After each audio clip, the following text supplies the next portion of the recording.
can I just ask you a quick question? So you're a socialist that is worried about some government activity. Do you trust the government? Not at all, no. Then why are you a socialist? What's up, YouTube? Hope you guys are feeling good. My name is Eliru, and today I'm back to the check out with you guys. This is called Charlie Kirk crushes naive socialist student. You know how it goes, guys. We talk less and we react more. Let's check this out. So first thing I'd like to mention is that my mother and father wanted me to say hello for them because they couldn't be here, and they're big fans of you. Hi, Mom and Dad. Yeah, but I'm the socialist they raised, so I would like to ask you a question in opposition. I was like, I'm the socialist they raised, so I'm saying I'm asking a question in opposition. Yeah, no worries. I'm glad you're here. Yeah. It's awesome. Thank you. I said, how can we relativize a love for America when we have a long history of being anti-democratic overseas, being involved in coups in Chile, Guatemala, that have been supported by both Democratic and Republican institutions? Hold on. I am, just to be clear, yeah. Thank you. I could tell you're a little nervous, so I'm gonna restate the question. But thank you for being here. Glad you're here. Did he say, how can we? He said, how can we maintain love for America because of our anti-democratic foreign policy, in particular supporting coups in Chile, Latin America, around the world? Did I summarize that pretty well? Yeah.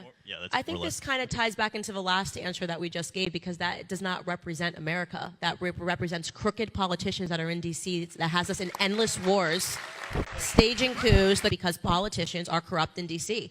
And it is very difficult for people to differentiate, what we're talking about here. Something has gone terribly wrong in America. That is a fact. This is not the America that your grandparents grew up in. That is a fact. Something happened with these globalist initiatives, them recognizing sometime after 9/11 that they can keep us in endless wars and keep sending trillions of dollars, sending our sons and daughters to go overseas. And let me be very clear, when I criticize this, we are not at all criticizing the people that went overseas and believed in our country and believed in our values and never could have fathomed that our government could be this crooked, this awful, this backwards, and doing this all for profit. But that is a circumstance. We didn't pull out of Afghanistan because Biden cares about your sons and daughters. We pulled out of Afghanistan, in my personal opinion, because they have an incredible resource. What's the one for in batteries? Not uranium.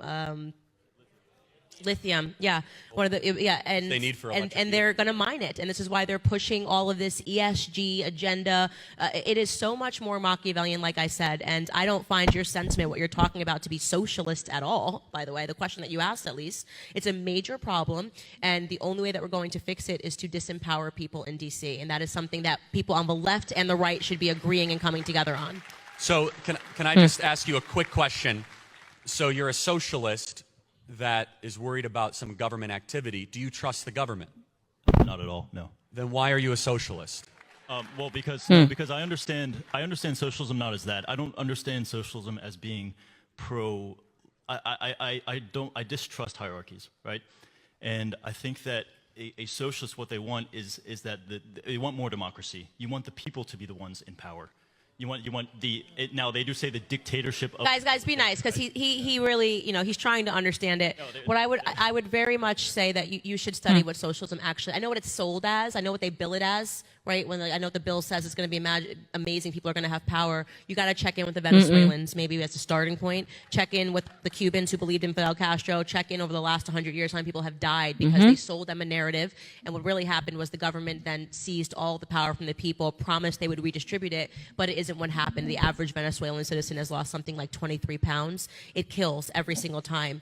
So you're probably someone that has a really big heart, and you actually believe that the government has too much power, and so you believe it when people like AOC say, we're going to fight and we're going to return power to the people.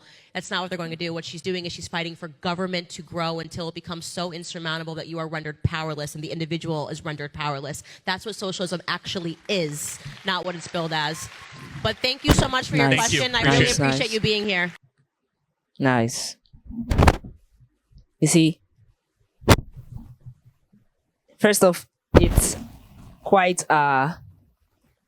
admirable that this guy's parents are actually big fans of Charlie and Candice, and starting off with a hello to them from home. I mean, that was cute. But then the point of opposition, I really like how Candice and Charlie managed to educate him. They didn't forcefully try to make him change his views as most people would have, but Rather, they told him. In fact, I'll start with the question Charlie asked him, based on the question he asked. Charlie said, "You feel like the government has too much power, right? Do you trust the government?" He said no.